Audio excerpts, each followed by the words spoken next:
Liana, une jeune serveuse noire, a été humiliée par un millionnaire qui l'a contrainte à jouer du piano devant ses invités pour se moquer d'elle. Mais personne ne s'attendait à ce qui allait se passer lorsqu'elle a posé ses mains sur les touches. Ce qui a suivi a laissé tout le monde sans voix et a changé sa vie à jamais. Le restaurant La Via Dorata était bondé ce soir-là. Les tables ne cessaient d'être servies. Les serveurs allaient et venaient à toute vitesse. Et Liana faisait tout son possible pour suivre le rythme. Elle portait un plateau chargé de verres tout en esquivant des clients gesticulants et des collègues pressés de répondre à d'autres commandes. À l'extérieur, elle paraissait en contrôle, mais à l'intérieur, elle était épuisée. Dans la cuisine, elle trouva enfin un moment pour reprendre son souffle. Elle posa le plateau sur le comptoir, ajusta son tablier et essuya la sueur sur son front. Malik, le chef, la regarda avec inquiétude. « Liana, tu dois te reposer un peu », dit-il en remuant une sauce dans une casserole. « Impossible », répondit-elle en attrapant déjà un autre plateau. « J'ai des factures à payer, et ma grand-mère a besoin de ses médicaments. Je ne peux pas m'arrêter maintenant. » Il secoua la tête, mais n'insista pas. Il savait qu'elle était obstinée et que, même s'il voulait l'aider, il ne pouvait rien faire pour alléger son fardeau.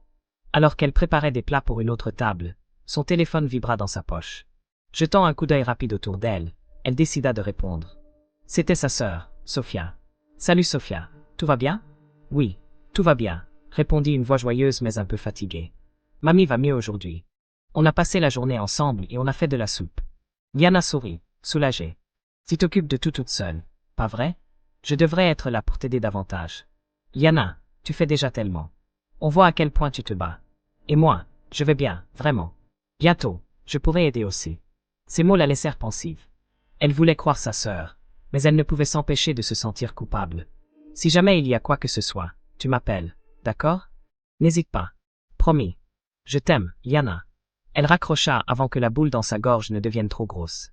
Elle devait se concentrer sur son travail.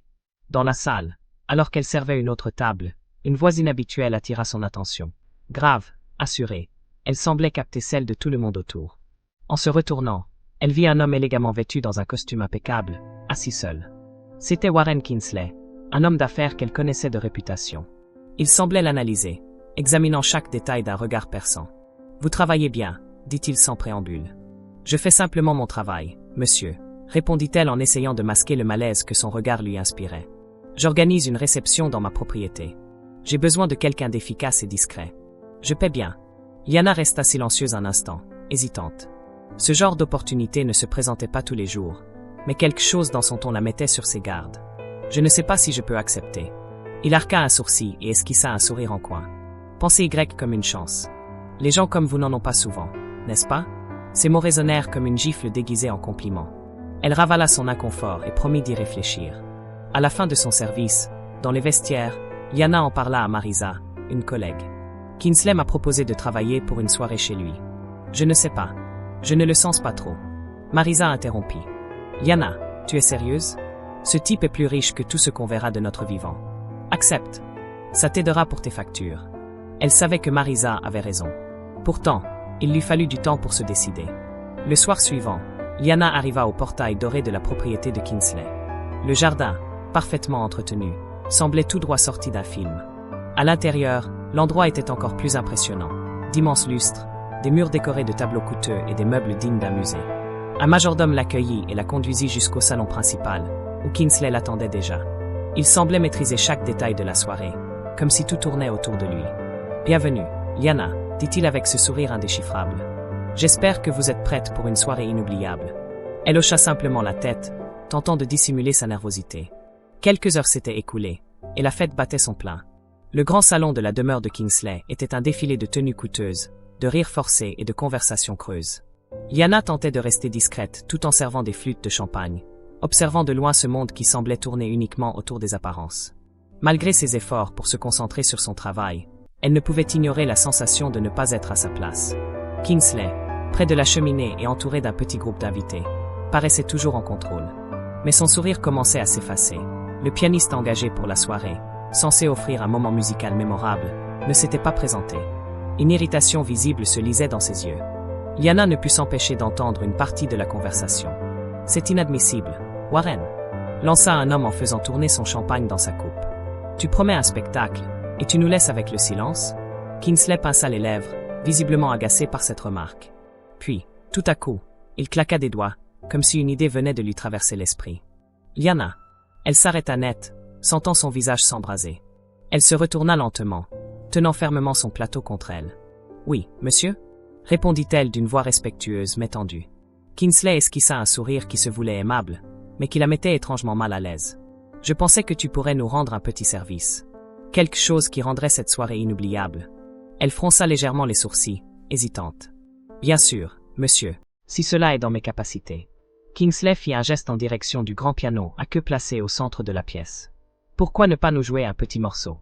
Un peu de musique live serait intéressant. » Le cœur de Liana se serra. Qu'était-il en train de suggérer? Je ne suis pas sûr que... Allons, allons, coupa Kingsley en élevant légèrement la voix, attirant ainsi l'attention de quelques convives. Pas besoin de faire compliqué. Je suis certain que tout le monde ici serait ravi de voir quelque chose d'improvisé. Les regards se tournèrent vers elle, curieux. Certains riaient doucement, d'autres murmuraient. Mais une chose était claire, tout le monde attendait un spectacle. Kingsley semblait prendre plaisir à l'idée de la mettre mal à l'aise. « Monsieur, je ne pense vraiment pas que... » Kingsley leva la main, l'interrompant à nouveau. « Liana, ne sois pas timide. Montre-nous de quoi tu es capable. » Elle regarda les visages autour d'elle. Quelques sourires semblaient encourageants, mais la plupart des invités étaient plus intéressés par l'idée d'assister à un éventuel désastre. Son cœur battait à tout rompre, ses mains devenaient moites. Ce que personne ne savait, c'est que Liana avait pris des cours de piano dans son enfance avec l'un des meilleurs professeurs de la ville. Mais cela faisait des années qu'elle n'avait pas joué, et ce moment lui paraissait le pire pour s'y remettre. Refuser n'était cependant pas une option. Inspirant profondément, Liana se dirigea vers le piano, sentant les murmures monter à mesure qu'elle s'approchait. « Elle va vraiment jouer? Tu crois qu'elle sait ce qu'elle fait? Ça risque d'être drôle. » Une fois arrivée, elle s'assit sur le tabouret et fixa les touches du piano. L'instrument, imposant et brillant, semblait presque intimidant, comme un obstacle insurmontable. Elle posa doucement ses mains sur les touches et ferma les yeux un instant. Elle sentait les regards rivés sur elle, une tension mêlée de curiosité et, pour certains, de malveillance. Kingsley, adossé à une colonne, croisa les bras et arbora un sourire satisfait. « Quand tu veux, Liana, » lança-t-il d'un ton presque moqueur. Elle inspira profondément. Pendant un instant, l'envie de se lever et de fuir l'envahit. Mais une voix intérieure l'en empêcha. Les paroles de sa mère lui revinrent en mémoire. « Quand tu joues, souviens-toi que la musique t'appartient. Peu importe ce que pensent les autres. » Déterminée, Liana pressa une première touche. Le son résonna dans le salon, et les conversations cessèrent immédiatement. Puis elle commença à jouer. Les premières notes de « Pour Élise » de Beethoven sortirent, hésitantes, presque fragiles. Mais bientôt, elles prirent forme. Les murmures cessèrent pour laisser place à un silence total. Les mains de Liana, qui tremblaient au départ, gagnèrent en assurance. Chaque note semblait émerger de ses souvenirs, comme si elle revenait dans cette petite salle de classe où elle passait des heures à s'exercer. À mesure qu'elle jouait, les visages autour d'elle se transformèrent. Les sourires moqueurs s'effacèrent pour laisser place à des regards surpris. Certains invités restèrent immobiles, visiblement impressionnés. Kingsley, qui paraissait détendu et sûr de lui quelques instants plus tôt, décroisa les bras et se pencha légèrement en avant. Son expression passa de la suffisance à une curiosité presque incrédule. Quand Liana joua la dernière note, elle laissa le son flotter un moment dans l'air. Un silence pesant suivit, avant qu'un premier applaudissement ne brise l'atmosphère. Puis, les applaudissements se multiplièrent, timides d'abord, mais rapidement enthousiastes. Elle se leva doucement, le cœur battant toujours à vive allure. Elle évita le regard de Kingsley, mais elle pouvait sentir son regard peser sur elle. Impressionnant, commenta une femme tandis que les autres invités continuaient d'applaudir. Liana inspira profondément, fit un léger signe de tête pour remercier, et s'éloigna du piano. Les conversations reprirent, plus animées cette fois, mais Kingsley resta silencieux. Son sourire avait disparu, remplacé par une expression plus grave, peut-être même méditative. Le lendemain matin, alors qu'elle reprenait son service au restaurant, Liana ne pouvait s'empêcher de penser à ce qui s'était passé la veille. Les applaudissements résonnaient encore dans son esprit, mais elle avait du mal à croire que cette soirée avait réellement eu lieu. Au milieu de son service, un homme distingué aux cheveux gris et à la posture impeccable entra dans le restaurant. Il se présenta comme Victor Delgado, directeur d'un orchestre renommé de la ville. « Excusez-moi de vous déranger, mademoiselle Liana, mais j'étais présent à la soirée de monsieur Kingsley. Votre performance était bouleversante. » Elle resta sans voix, ne sachant pas comment répondre à un tel compliment venant de quelqu'un d'aussi important. « Je n'ai pas joué depuis des années, monsieur, » répondit-elle en tentant de minimiser la situation. « Et cela rend votre prestation encore plus impressionnante. Vous avez un talent rare, Liana. » Elle sentit ses joues s'empourprer. « Merci, mais je ne pense pas être prête à reprendre le piano sérieusement. » Victor inclina légèrement la tête, réfléchissant à ses paroles. Si jamais vous changez d'avis, venez à la Philharmonie. Les personnes comme vous méritent une seconde chance. Il lui tendit une carte de visite avant de partir, la laissant plonger dans un flot de questions. Quelques semaines plus tard, Liana décida de visiter le centre communautaire de son quartier, un lieu où les enfants et les jeunes pratiquaient diverses activités. Dans une petite salle poussiéreuse, elle trouva un vieux piano dont les touches jaunies trahissaient le poids des années. « Vous jouez ?» demanda une employée du centre, une femme d'une cinquantaine d'années nommée Hélène. « Un peu », répondit-elle, hésitante. « Formidable. Les enfants adoreraient apprendre. Nous cherchons toujours des bénévoles pour les cours de musique. » Liana regarda le piano, repensant aux paroles de Victor Delgado et aux excuses de Kingsley. Peut-être était-il temps d'essayer quelque chose de nouveau, de se reconnecter avec sa passion d'une manière plus simple. La semaine suivante, elle commença à enseigner. Le groupe était petit, 5 enfants âgés de 7 à 11 ans. Lors de la première séance, Liana ne savait pas trop par où commencer. Elle s'assit au piano, les enfants regroupés autour d'elle, et joua une mélodie simple pour capter leur attention. « On peut apprendre ça ?» demanda une petite fille nommée Anna, les yeux pétillants d'enthousiasme. « Bien sûr », répondit-elle en souriant pour la première fois depuis des jours. 1 an plus tard, la salle du centre communautaire était plus animée que jamais. Des enfants riaient et couraient partout, tandis que les parents installaient des chaises, ajustaient des vêtements et prenaient des photos. Liana, à l'arrière de la salle, organisait les partitions tout en aidant Anna à ajuster le nœud de sa robe. « Tu es prête ?» demanda-t-elle avec un sourire encourageant. « Je suis un peu nerveuse », avoua Anna en serrant sa partition contre elle. « C'est bon signe », répondit Liana en s'agenouillant devant elle. « Cela veut dire que ça compte pour toi. Rappelle-toi, peu importe si tu fais 1 ou 2 erreurs. Joue avec ton cœur, et tout ira bien. » Anna hocha la tête, inspira profondément et rejoignit le groupe qui attendait dans les coulisses. Lorsque l'horloge marqua l'heure prévue, les lumières de la salle s'atténuèrent légèrement, et le brouhaha des conversations fit place à un silence chargé d'anticipation. Liana monta sur scène avec un micro en main et s'adressa au public. « Bonsoir à toutes et à tous. Avant de commencer, je tiens à vous remercier d'être ici. Ce programme a commencé modestement, avec une salle vide et un piano qui avait bien vécu. Aujourd'hui, nous avons un espace rempli de musique, de rêves et de personnes extraordinaires. » Le public applaudit chaleureusement, et Liana, émue, prit une grande inspiration avant de continuer. Au-delà de l'enseignement de la musique, nous avons appris à nous soutenir et à croire les uns en les autres. Ce récital célèbre tout cela, l'effort, la solidarité, et bien sûr, la musique. J'espère que vous apprécierez ce moment autant que nous. Les premiers élèves montèrent sur scène. Chacun joua de petits morceaux appris au fil de l'année, et le public réagit avec enthousiasme, même lorsque quelques notes s'égaraient. Anna, pour sa part, livra une prestation si émouvante qu'elle tira des larmes à plusieurs spectateurs, y compris Liana elle-même. Pour la pièce finale, Liana rejoignit les élèves.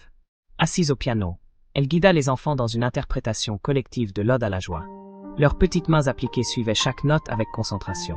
La mélodie emplit la salle, vibrante et porteuse d'espoir, déclenchant une ovation debout à la fin.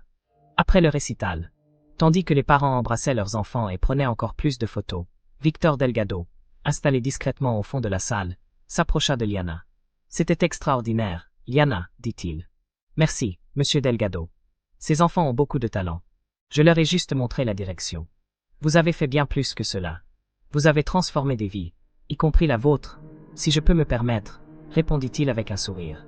Il marqua une pause, puis ajouta. Nous préparons un concert spécial à la Philharmonie pour mettre en avant de nouveaux talents, et j'aimerais que vous y participiez en tant qu'invité principal. Moi? Mais. Pas de mais. Vous êtes prête, et le monde de la musique a besoin de quelqu'un comme vous. Avant qu'elle ne puisse répondre, une autre silhouette s'approcha. C'était Warren Kingsley. Il semblait différent de la nuit de la réception, plus humain. Monsieur Kingsley? Dit Liana, surprise. J'ai entendu parler de ce récital et j'ai décidé de passer, expliqua-t-il en désignant la scène. Et aussi pour apporter ceci. Il lui tendit une enveloppe. Liana l'ouvrit et découvrit une lettre annonçant une généreuse donation pour le programme musical. C'est ma façon de m'excuser pour ce qui s'est passé cette nuit-là. Vous méritez mieux que de simples excuses. Liana resta sans voix. C'est très généreux, répondit-elle, encore sous le choc. Ce n'est rien comparé à ce que vous avez accompli ici, répliqua-t-il en jetant un regard vers les enfants qui continuaient à rire et jouer. En plus de l'argent, Kingsley avait offert de nouveaux instruments et même des tenues pour les prochaines représentations des élèves. C'était un geste que Liana n'aurait jamais attendu de lui. Plus tard, seule dans la salle. Alors qu'elle aidait à ranger après l'événement, Liana s'arrêta un moment, contemplant le piano désormais vide. Elle joua doucement une note, laissant le son résonner dans l'espace. Les paroles de sa grand-mère lui revinrent en mémoire. Laisse la musique parler pour toi. Ce moment représentait bien plus qu'un simple récital. C'était un nouveau départ, un rappel que même dans les chemins les plus difficiles, la musique continuerait d'être son guide. Conclusion. Cette histoire nous rappelle que la vie peut nous surprendre aux moments les plus inattendus. Liana a transformé une humiliation en une opportunité de retrouver sa passion et d'inspirer les autres. Et vous? Avez-vous déjà connu un moment où vous avez su rebondir contre toute attente? Partagez votre expérience dans les commentaires. Et surtout, transmettez cette histoire à quelqu'un qui a besoin d'une dose d'inspiration aujourd'hui. Car nous avons tous en nous quelque chose qui peut changer le monde.